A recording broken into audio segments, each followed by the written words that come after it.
Good evening বন্ধুরা। এই যে চা, সন্ধ্যার জলখাবার বানিয়ে নিয়েছি, এখন খাবো। তোমাদের সবার কি চা খাওয়া হলো? কি করছো তোমরা সবাই এখন? কি রে, কি করছো তোমরা? আমরা বাবা, খেলছি ডুগুম ডুগুম খেলছি। খেলা করছো সোনামণি? নিচ্ছি নিচ্ছি নিচ্ছি। খুলে আসবে। বাবা বাবা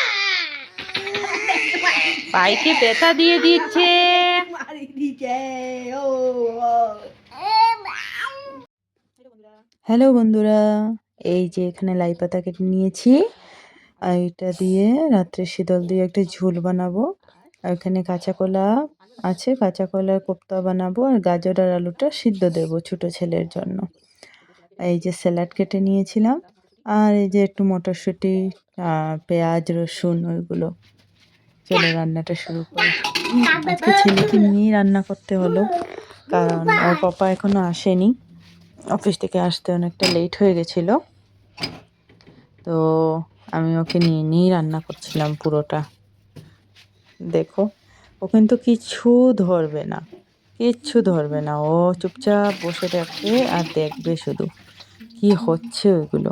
ও খুব ভালোবাসে অ্যাকচুয়ালি। আমি যখন রান্না করি না, ও ওর পাপার কাছে থাকলেও আমার কাছেই আসতে চায়, কারণ ও এটা খুব ভালোবাসে। আমার কাছে থাকবে আর রান্নাগুলো দেখবে, মাঝে মধ্যে ওকে খুন্তি নাড়াতে দিতে হবে, ওইগুলো খুব ভালোবাসে একদম ছোট থাকতে থেকে।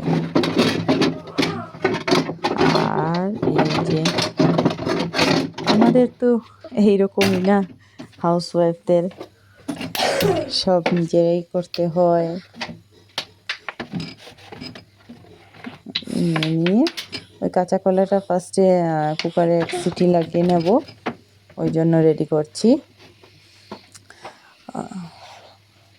এই যে তারপর ওই লাই পাতাগুলো পেঁয়াজ সম্বাস দিয়ে বসিয়ে দেবো। তোমরা কে কি শীতল শুটকি খাও বলবে তো, কমেন্টে জানাবে।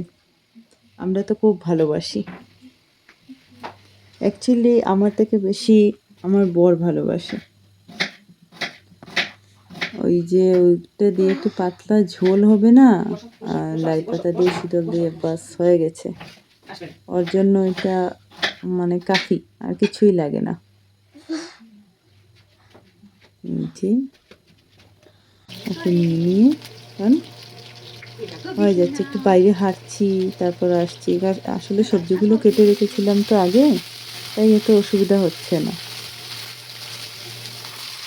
ওকে নিয়েই করতে পারছি। শুধু কড়াইতে দেবো আর মশলা দেবো, নাড়বো আর কি, নিয়েই হয়ে যাচ্ছে। ও দেখো চুপচাপ বসে আছে, দেখতে থাকবে শুধু কি দিচ্ছি কি দিচ্ছি না। আর আমার বড় ছেলে পড়া করছে, আসলে ওর এক্সাম এসছে না, না হলে ওই দেখে নেয়। আমার এত সব করতেই হয় না, ওই দেখে নেয়।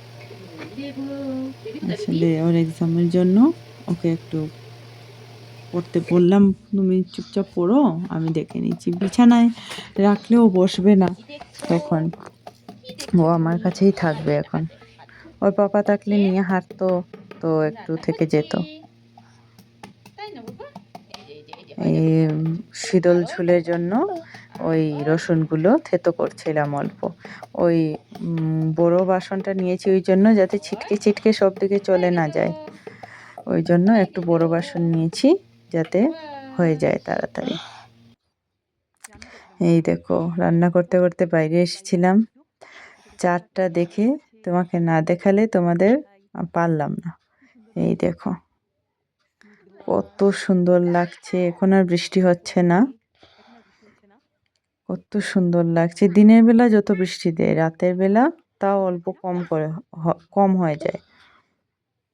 নিচে এত সুন্দর লাগছিল না আকাশটা।